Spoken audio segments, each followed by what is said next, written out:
29 जुलाई 2025 को Rouse Avenue court का फैसला कांग्रेस के लिए नहीं बल्कि राहुल गांधी की राजनीति के लिए निर्णायक साबित हो सकता है।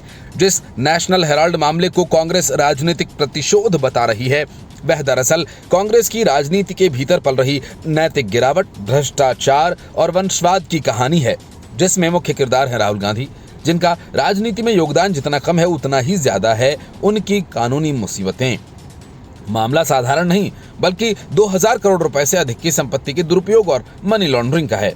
आरोप यह है कि सोनिया गांधी और राहुल गांधी ने एसोसिएट जनरल्स लिमिटेड यानी कि एजेएल की संपत्ति को महज 50 लाख रुपए में यंग इंडियन नाम की कंपनी को सौंप दिया, जिसके 76% शेयर राहुल गांधी और सोनिया गांधी के पास थे।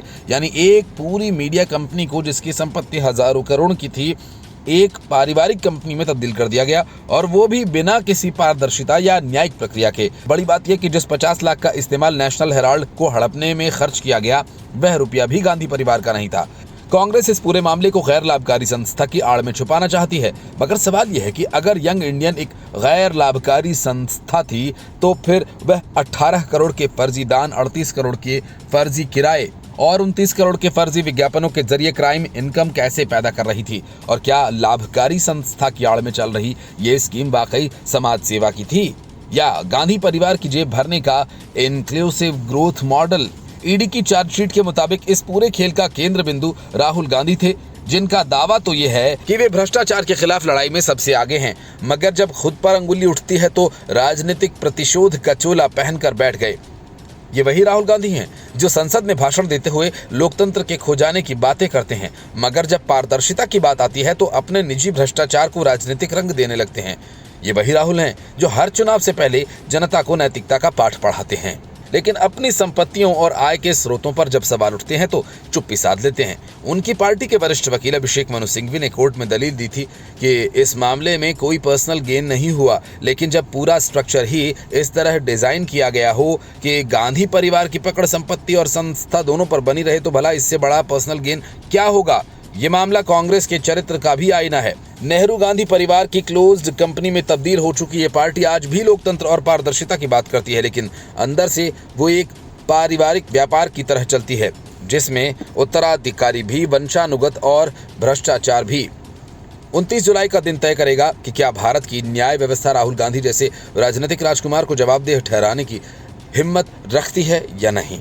इससे पहले देश को ये सवाल खुद पूछना चाहिए कि क्या वो अब भी ऐसे नेताओं पर भरोसा कर सकते हैं जो भ्रष्टाचार के मामलों में आरोपी हों, जिनकी राजनीति सिर्फ विरासत और भाषणों तक सीमित हो और जिनकी प्राथमिकता केवल सत्ता का सुख भोगना हो। Bureau report, news of India. Karnataka में कांग्रेस की सरकार है, लेकिन सत्ता का स्वाद ऐसा कि अब वो कांग्रेस की हलक में फंसी हड्डी बन चुका है। जिस तरह से मुख्यमंत्री पद को लेकर सिद्धरमैया और डीके शिव कुमार के खेमों में घमासान मचा है, वो न केवल कांग्रेस की आंतरिक कमजोरी का परिचायक है, बल्कि ये भी बताता है कि कांग्रेस के लिए जनसेवा अब केवल बहाने की किताब में लिखा शब्द है। असल में तो सत्ता की मलाई के लिए घोड़े तैयार किए जा रहे हैं और खरीदार लाइन में खड़े हैं। लेकिन बड़ी बात यह कि घोड़ों को खरीदने की बोली विपक्ष बीजेपी या जेडीएस नहीं, बल्कि खुद कांग्रेस के सिद्धरमैया और डीके शिव कुमार लगा रहे हैं। बोलियां दोनों तरफ से लग रही हैं और विधायक एक तरह से अपनी कीमत तय कर रहे हैं। कर्नाटक में जब सरकार बनने में कुछ ही महीने बाद कांग्रेस के दो दिग्गज नेता सिद्धरमैया और डीके शिव कुमार दिल्ली में राहुल गांधी के दरबार में अलग अलग हाजिरी लगाने आते हैं, तो ये स्पष्ट हो जाता है कि कर्नाटक की राजधानी अब बेंगलुरु नहीं बल्कि तुगलक लेन बन चुकी है। हालात ये है कि पार्टी के विधायक जब कैमरे के सामने आकर खुलेआम कहते हैं कि हमारे नेता को सीएम बनाओ, अब इंतजार नहीं कर सकते, जैसे ये कोई चुनावी वादा नहीं बल्कि शादी की बारात हो, जहां बाराती गुस्से में स्टेज पर चढ़ जाएं कि अब दूल्हा बदलिए।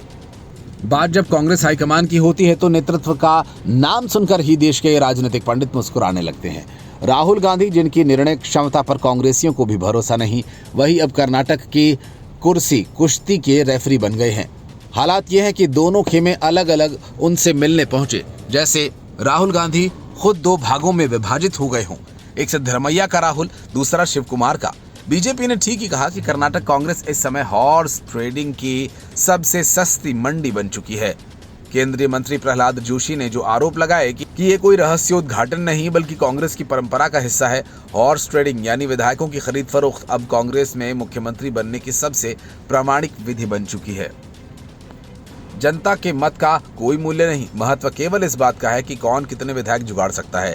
यही वजह है कि सिद्धरमैया और डीके शिवकुमार विधायकों को अपने पाले में करने के लिए जोर आजमाइश कर रहे हैं। सिद्धरमैया खुद को वरिष्ठ और अनुभवी नेता कहते हैं, लेकिन उनका अनुभव इस समय केवल सत्ता को बनाए रखने में ही झलक रहा है। वहीं डीके शिवकुमार खुद को संकट मोचक मानते हैं, लेकिन संकट पैदा करने में भी उतने ही निपुण हैं। दोनों एक दूसरे के विधायक तोड़ने की होड़ में लगे हैं। ये लड़ाई अब विचारधारा की नहीं, केवल कुर्सी की बन चुकी है। अब सवाल यह है कि कांग्रेस पार्टी सरकार चला रही है या विधायकों का कबाड़ खाना। पूरा झगड़ा इसलिए भी पनप रहा है क्योंकि कांग्रेस हाईकमान आज इतना कमजोर है कि न वो समय से फैसला ले पा रहा है, न किसी नेता को संतुष्ट कर पा रहा है। जो पार्टी खुद ही अपनी सरकार को संभाल नहीं सकती, वह देश को कैसे संभालेगी। कर्नाटक में कांग्रेस सरकार जनता की उम्मीदों से नहीं, सत्ता की खींचतान से चल रही है। ये वही पार्टी है जो लोकतंत्र के नाम पर वोट मांगती है, लेकिन लोकतंत्र के मूल्यों की खुद ही हत्या करती है। कांग्रेस का ये आंतरिक घमासान उस नैतिक दिवालियेपन की मिसाल है जिसने इसे एक राष्ट्रीय विकल्प से कॉमेडी क्लब में बदल दिया है। कर्नाटक में मुख्यमंत्री कौन का सवाल अब जनता नहीं, कांग्रेस के घोड़े तय करेंगे। जो बिकेगा वही चलेगा। Bureau report, news of India. Maharashtra के पुराने सियासी स्टंटमैन राज ठाकरे अपने ही बिछाए जाल में बुरी तरह से फंस चुके हैं। अपनी लगभग बंद हो चुकी सियासी दुकान को चमकाने के लिए राज ठाकरे ने हाल ही में अपने भाई उद्धव ठाकरे के साथ मिलकर एक नया तमाशा खड़ा कर दिया। 5 जुलाई को वर्ली डोम में आयोजित एक रैली में उनके भाषण ने न केवल सामाजिक ताने बाने को झकझोरा, बल्कि ये भी साबित कर दिया कि जब विचार खत्म हो जाएं तो नेता भाषाई उग्रता के सहारे सुर्खियां बटोरने लगते हैं। दोनों भाइयों ने भी ऐसा ही किया, लेकिन अब राज ठाकरे कानूनी चक्कर में फंस गए। उनके खिलाफ पुलिस महानिदेशक के पास गंभीर शिकायत दर्ज की गई है और उनके ऊपर राष्ट्रीय एकता से खिलवाड़ करने के आरोप लगाए गए हैं। असल में राज ठाकरे की राजनीति की कहानी किसी पिटे हुए सीरियल से कम नहीं, जहां हर एपिसोड में वही पुरानी स्क्रिप्ट, मराठी मानुष का भावनात्मक दोहन और पर प्रांतियों के खिलाफ आग उगलना। ऐसा लगता है मानो उनकी राजनीति किसी आइडिया पर नहीं बल्कि दूसरों की दुर्दशा पर टिकी है। वर्ली सभा में उनके द्वारा दिया गया बयान, जिसमें उन्होंने कहा कि पर प्रांतियों के साथ किसी भी घटना की वीडियो रिकॉर्डिंग न करें, न सिर्फ भड़काऊ था बल्कि एक स्पष्ट अपराध को ढकने की साजिश के तौर पर देखा जा सकता है। यह बयान केवल संविधान का अपमान नहीं था बल्कि भारतीय न्याय संहिता के तहत दंडनीय अपराध भी है, जिसमें साक्ष्य छिपाने की मंशा स्पष्ट झलकती है। अब सवाल ये उठता है कि क्या राज ठाकरे को महाराष्ट्र के नागरिकों के जीवन, स्वतंत्रता और समानता की कोई परवाह है? जवाब स्पष्ट है, नहीं। उनके लिए सबसे जरूरी है कि प्रवक्ता बनकर भाषाई नफरत का प्रचार करना, ताकि चुनावी वैतरणी पार की जा सके। और विडंबना देखिए, एक ऐसे वक्त में जब महाराष्ट्र को रोजगार, महंगाई, बाढ़ और आर्थिक संकट जैसे मुद्दों पर बात करनी चाहिए, वहां के एक नेता सिर्फ तय करने में लगे हैं कि कौन सी भाषा बोलना जायज है। राज ठाकरे की राजनीति अब मराठा स्वाभिमान का आंदोलन नहीं रही, बल्कि ये एक संकुचित और हिंसक क्षेत्रवाद का प्रतीक बन चुकी है, जिसमें संविधान और कानून सिर्फ किताबों की बातें रह गई हैं। अगर कोई व्यक्ति एक पूरे समुदाय के खिलाफ घृणा फैला रहा है, हिंसा को प्रेरित कर रहा है और फिर सार्वजनिक मंच से पीटो लेकिन वीडियो मत बनाओ जैसी बातें करता है, तो क्या इसे राजनेता कहा जाएगा या प्रायोजित अराजकता का सरगना? मनसे कार्यकर्ताओं के द्वारा की गई मारपीट, धमकी और गाली गलौज की घटनाएं सिर्फ संवैधानिक मर्यादाओं का उल्लंघन नहीं बल्कि ये राज ठाकरे के इशारों पर चली गई राजनीतिक गुंडागर्दी है। जब सत्ता न हो और विचार खत्म हो जाएं, तो लोग भाषा, धर्म और जाति की आड़ में जनता को बांटते हैं। यही आज मनसे की मूल पहचान बन चुकी है, एक ऐसी पार्टी जो अपने ही देशवासियों को बाहरी बताकर खुद को प्रासंगिक बनाए रखने की जद्दोजहद कर रही है। राज ठाकरे के खिलाफ राष्ट्रीय सुरक्षा अधिनियम के तहत कार्रवाई की मांग केवल एक औपचारिक प्रक्रिया नहीं बल्कि एक लोकतांत्रिक देश की नैतिक जिम्मेदारी बन चुकी है। अगर कोई नेता खुलेआम संविधान का मजाक बनाए और उसे अभिव्यक्ति की स्वतंत्रता का नाम दे, तो इससे बड़ी विडंबना और क्या हो सकती है। Bureau report, news of India. विधानसभा चुनावों के पहले तेजस्वी यादव काफी जल्दी में हैं और उछल ऐसे रहे हैं मानो सीएम की कुर्सी उन्हें एडवांस में मिल गई हो। लेकिन हकीकत यह है कि दूसरी पार्टी में खेला करने का दम भरने वाले तेजस्वी की पार्टी में ही खेला होने लगा। चुनावों की घोषणा होने से पहले ही आरजेडी के 2 विधायक बागी हो गए। वंशवाद, तानाशाही और दिखावे की राजनीति के शिकार होती आरजेडी में बगावत का ताजा मामला नवादा की विधायक विभा देवी और रजौली के विधायक प्रकाश वीर का है। दोनों ने खुलेआम साफ कर दिया कि तेजस्वी अब न तो संगठन में भरोसेमंद नेतृत्व पा रहे हैं और न ही कार्यकर्ताओं की भावनाओं का सम्मान कर पा रहे हैं। 9 जुलाई को तेजस्वी यादव के नवादा दौरे के बाद से ही विवादों की आग सुलग रही है और इस दौरे के दौरान उन्होंने जदयू से आए नेताओं का गर्मजोशी से स्वागत किया, लेकिन पुराने और वफादार विधायकों को नजरअंदाज कर दिया गया। नतीजा ये हुआ कि विभा देवी और प्रकाश वीर दौरे से दूरी बना रहे हैं और उसके बाद खुलकर मीडिया के सामने अपनी नाराजगी जाहिर कर रहे हैं। विभा देवी का यह बयान कि उन्होंने खूब पसीने से पार्टी को खड़ा किया और अब उन्हीं पर झूठे आरोप लगाए जा रहे हैं, यह बताता है कि तेजस्वी की राजनीति अब पूरी तरह से अपनों को दूर करो, बाहरियों को गले लगाओ के सिद्धांत पर चल रही है। यह सब उस समय हो रहा है जब तेजस्वी यादव खुद को बिहार की राजनीति का भविष्य और यूथ आइकन बताने में लगे हैं। लेकिन विडंबना यह है कि जिस युवा नेता का पार्टी ने भरोसा किया, उसी की कार्यशैली और अहंकार से पार्टी के अंदर असंतोष की जड़ें गहरी हो रही हैं। प्रकाश वीर ने भी अपनी बात में साफ साफ कहा कि पार्टी में कुछ लोग उन्हें बदनाम करने की साजिश रच रहे हैं। सवाल यह उठता है कि क्या साजिश बिना शीर्ष नेतृत्व की मर्जी के हो रही है या फिर यह सब तेजस्वी की क्लोज डोर रणनीति का हिस्सा है। तेजस्वी यादव की सबसे बड़ी विफलता यह है कि वे आरजेडी को पारिवारिक दुकान से बाहर निकालने में नाकाम रहे और वे खुद को सेक्युलर, विकासोन्मुखी और लोकतांत्रिक नेता के रूप में पेश करते हैं, तो दूसरी ओर विरोध की आवाजों को या तो दरकिनार कर देते या फिर उन पर व्यक्तिगत हमले करवाते हैं। यही कारण है कि महागठबंधन के अंदर भी अब दरारें साफ दिखने लगी हैं। जेडीयू से आए नेता आरजेडी में शामिल हो रहे हैं, लेकिन जिन नेताओं ने पार्टी के बुरे दौर में साथ पार्टी का नहीं छोड़ा, वे आज खुद को अपमानित महसूस कर रहे हैं। विभा देवी के भाई विनोद यादव का 2024 लोकसभा चुनाव में आरजेडी के खिलाफ लड़ना भी इस बात का संकेत देता था कि पारिवारिक असंतोष अब सार्वजनिक रूप ले चुका है, लेकिन तेजस्वी ने न तो इसको सुलझाने की कोशिश की और न ही विधायक को भरोसे में लिया। इसके विपरीत उन्होंने विधायकों की उपेक्षा कर पार्टी में विभाजन की नींव रख दी। 2025 विधानसभा चुनाव सिर पर है और तेजस्वी यादव नेतृत्व करने के लायक नहीं, जिनके पास न संवाद की क्षमता है, न समन्वय की सोच और न ही राजनीतिक धैर्य। ऐसे व्यक्ति के भरोसे पार्टी चुनावी समर में उतरेगी तो परिणाम तो तय है, हार, बिखराव और अंततः अस्तित्व का संकट।